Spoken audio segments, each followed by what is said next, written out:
पलामू की राजनीतिक गलियारे में पूर्व मंत्री के.एन. त्रिपाठी और विधायक आलोक चौरसिया के बीच लंबे समय से चल रहे बहुचर्चित मामले में बीते गुरुवार को हाईकोर्ट का फैसला आया। यह फैसला वर्तमान विधायक आलोक चौरसिया के पक्ष में आया है। वहीं इस फैसले से पूर्व मंत्री के.एन. त्रिपाठी असंतुष्ट दिखे। उन्होंने इस लड़ाई को राजनीतिक लड़ाई न बताकर सत्य और न्याय की लड़ाई बताते हुए सुप्रीम कोर्ट का दरवाजा खटखटाने की बात कही। वहीं दूसरी ओर विधायक आलोक चौरसिया ने न्यायालय के फैसले पर संतोष जताया। न्यायालय के प्रति आभार प्रकट करते हुए उन्होंने पूर्व मंत्री पर निशाना साधा। जो उन्होंने लगाया है वह फर्जी है। वह शैलेंद्र चौरसिया का वोटर आइडेंटिटी कार्ड है, EPIC नंबर है।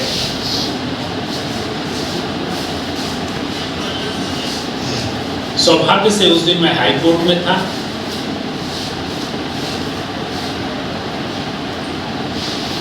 गुड़िया दामर के प्राचार्य ने जो एडमिशन रजिस्टर जमा किया है, जो राइट टू इंफॉर्मेशन के तहत हुआ है, वह टेम्पर्ड है। हाई स्कूल का रजिस्टर टेम्पर्ड, यह शाश्वत सत्य है। यह विधायक बने न बने, विधायकी का कोई लड़ाई नहीं है। ये सत्य और न्याय का लड़ाई है, और सत्य और न्याय की लड़ाई को लड़ने के लिए ही मुझे धरती पर भगवान ने भेजा है। और ये अंतिम समय तक, जब तक मैं जिंदा रहूंगा, जहां न्याय होगा और जहां असत्य होगा, मैं लड़ते रहूंगा, उसका परिणाम चाहे जो। इस निर्णय से मैं असंतुष्ट हूं। मैं यह मानता हूं कि हाई कोर्ट ने न्याय नहीं किया है, और न्याय के लिए फिर उससे ऊपरी अदालत सुप्रीम कोर्ट ऑफ इंडिया में उनका दरवाजा खटखटाऊं। मैं यह जानता हूं कि कार्यकाल नहीं बचा है। मैं यह जानता हूं कि यह विधायक बनने का लड़ाई नहीं है, यह सत्य और न्याय का लड़ाई है। और सत्य को, न्याय को पराजित होते मैं कदापि नहीं देख सकता।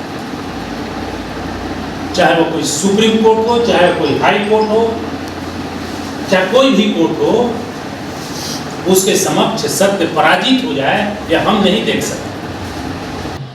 रिस्पोंडेंट आलोक चौरसिया ने हाई कोर्ट में स्वीकार किया कि वोटर आइडेंटिटी कार्ड जो उन्होंने लगाया था वह फर्जी है, शैलेंद्र चौरसिया का है, और यह रिकॉर्ड है। हमारे ऊपर जो आरक्षण लगाने के काम किया गया कि हमारा उम्र कम है, हम ये नहीं कर सकते हैं, लेकिन आप लोगों ने देखा होगा कि न्यायालय हमको तीन बार हमको न्याय देने के काम किया।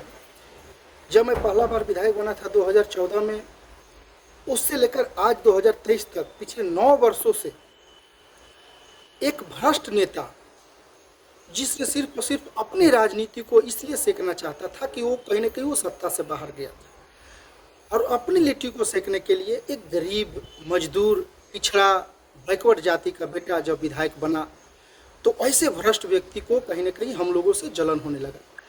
और आज 14 में उन्होंने मेरे ऊपर केस किया। फिर इसके बाद जब 14 से 19 तक हमारा केस चला, तो हम 2019 में हमको फिर से जीत मिला, इसी झारखंड हाई कोर्ट से, न्यायालय से जीत मिला। फिर उन्होंने हमारा केस को लेकर सुप्रीम कोर्ट जाने के काम किया। सुप्रीम कोर्ट भी जब उस केस को खारिज किया, तो फिर हाई कोर्ट केस आया। अब आज मुझे फिर से न्यायालय पर भरोसा हुआ कि आज 2023 में न्यायालय ने फिर इसी केस को कहीं ना कहीं लंबे हर्षों के बाद, बड़ी लड़ाई लड़ने के बाद कोर्ट में, आज न्यायालय ने एक उच्च विचार के माध्यम से, उच्च सोच के माध्यम से फिर से न्यायालय ने मुझे न्याय देने के काम किया। मैं अपनी ओर से और समस्त डाल्टनगंज विधानसभा के जनता, गरीब शोषित समाज के लोग जिन्होंने मुझे विधायक बनाने के काम किया था, मैं उनकी ओर से न्यायालय को मैं कोटि कोटि अभिनंदन और प्रणाम करता हूं कि आज आपने मुझे न्याय देने के काम किया। और जो न्याय आपके माध्यम से मुझे मिला, और जो न्याय बाबा साहब भीमराव अम्बेडकर जी ने जो बनाया इस संविधान को, उस संविधान में कहता है कि कोई यहाँ जात नहीं है, कोई पात नहीं है, और उस संविधान का देन है कि आज हम लोग विधायक भी हैं तो आने वाला दिन हम कहीं न कहीं इस लड़ाई को और मजबूती से हम लोग ले जाने के काम करेंगे। जिस लड़ाई को हमारा विपक्षी सिर्फ अपनी राजनीति रोटी सेकने का काम किया है। ऐसे तो मैं आपके माध्यम से आप सभी को, अपने क्षेत्रवासियों को और अपने चाहने वाले अपने अभिभावकों को मैं बहुत बहुत बधाई और शुभकामना देता हूं, क्योंकि मैं आप सभी की आशीर्वाद से, डाल्टनगंज की जनता की आशीर्वाद से मैं इस क्षेत्र का विधायक बना हूं। और मैं आज ही आगाज़ करता हूं कि 2024 भारतीय जनता पार्टी के नेतृत्व में फिर से डाल्टनगंज विधानसभा की जनता एक गरीब मजदूर किसान का बेटा को अपने क्षेत्र के हक और अपने क्षेत्र के अधिकार के लिए उसको जिम्मेवारी देने के काम करेगा। ये मेरा पूरा विश्वास है।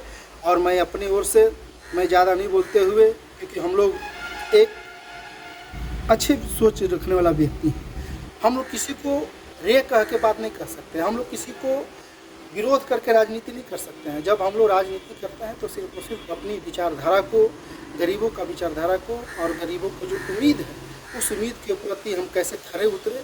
और जिस गरीब गुरबा ने, जिन्होंने मुझे मेहनत कर अपनी उम्मीद, अपनी सारा शक्ति लगाकर मुझे उस क्षेत्र का विधायक बनाया है, आज उसी का दिन है कि हम तमाम लोग डाल्टनगंज का नेतृत्व कर रहे हैं।